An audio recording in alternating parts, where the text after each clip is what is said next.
Hello everyone. Today I'm planning to give a very brief overview of the basic steps in drug discovery and development in biotech.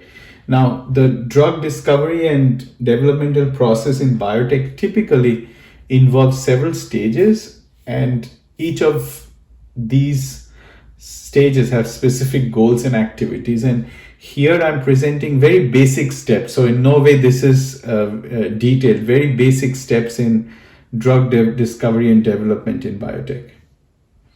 So the first step is target identification and validation. And now in this step, we try to identify a potential therapeutic target that can be a protein or it can be a pathway that plays an important role in a disease. I do a lot of work in cancer, so we try to identify proteins or pathways that are relevant to cancer.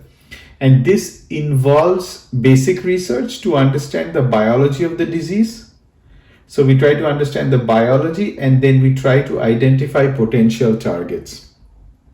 For example, if we talk about, let's say we talk about the receptor tyrosine kinase pathway, then you can think about EGFR as a target. There's a lot of, there's MET as a target. If you go downstream, then there's a lot of work on RAS, right? So there is KRAS has just been a drug, right? So KRAS G12C is a target, G12D is a target.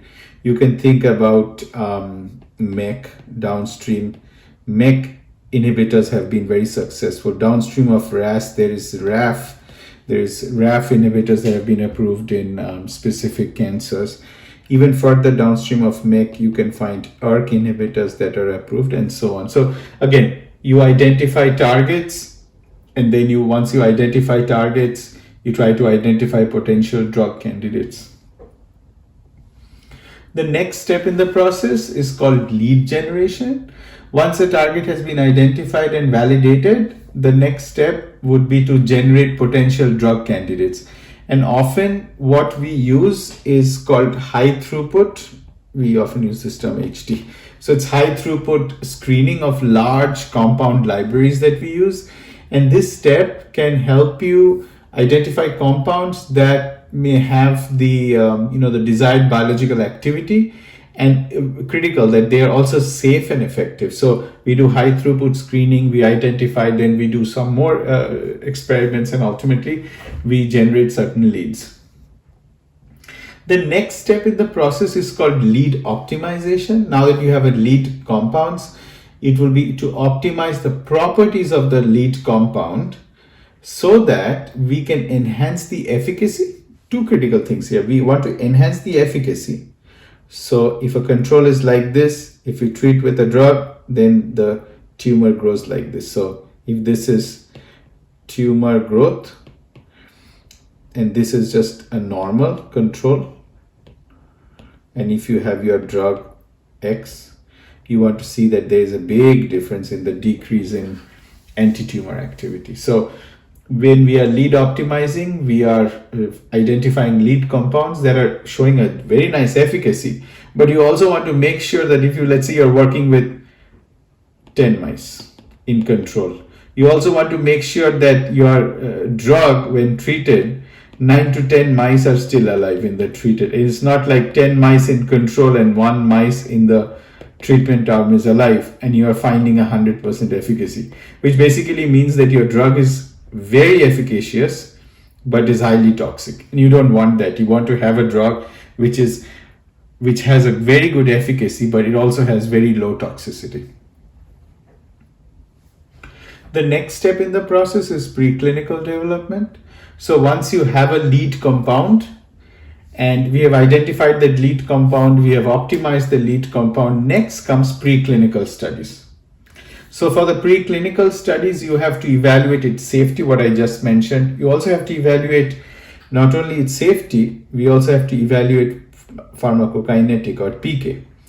And we also have to evaluate its efficacy. Oftentimes we look at PK versus PD correlations. PK versus PD correlation, which is you want to treat with the drug, you want to make sure how much drug is available in the blood, And then you also want to see PD or pharmacodynamic markers, which means, let's say, all the examples that I was telling you, for example, I'm just trying to think out loud. So let's say we try to work on an EGFR inhibitor, you treat with a drug, you want to see if phospho level of EGFR is going down. So that's a PD marker. So you have a drug, you maybe inject it in the mice, you do a PK work, you want to see what's the level of this drug available in the blood, how long it is available. So you look at the half-life, and then you also want to look at the PD, which is like, so if it's an EGFR inhibitor you're developing, then you want to see phospho-EGFR, and then you work on the correlation of PK-PD to come up with a correlation and say that yes, this is a good drug in preclinical development.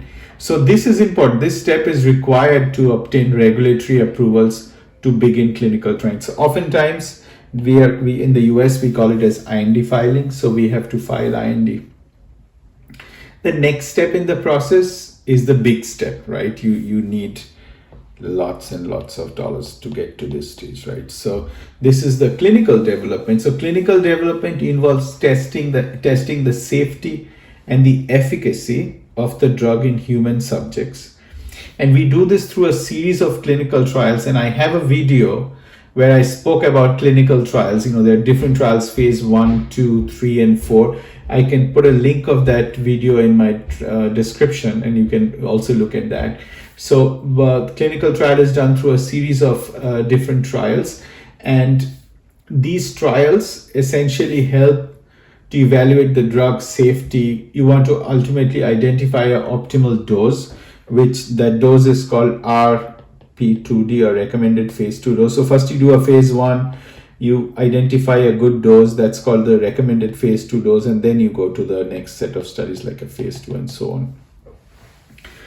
Okay, so once you have done clinical development and you see good efficacy, effectiveness, there is safety, then you submit the whole data that you have generated to the regulatory agencies. In the US, we call it the FDA. So you submit these for approval. And the regulatory agencies, they would evaluate the safety and efficacy of the drug, and then make a decision to approve or reject the drug for commercial use.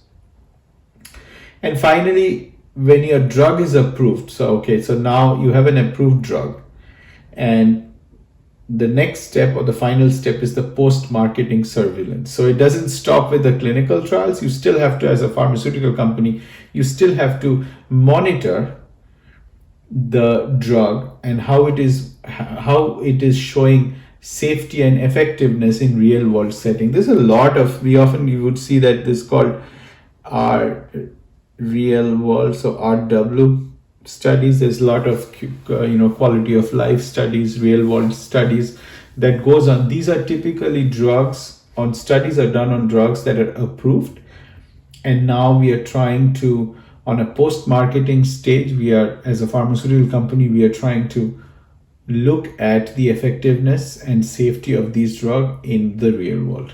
So these are the very basic steps in drug discovery and development. It's important to realize that this whole process is very lengthy, and I also mentioned it's very expensive, and it takes several years to form. It's oftentimes it takes maybe 10 years to go from a early stage preclinical to a approved drug. However, successful drugs can provide significant benefit to patients and society, and thus it makes the investment in drug development absolutely worthwhile.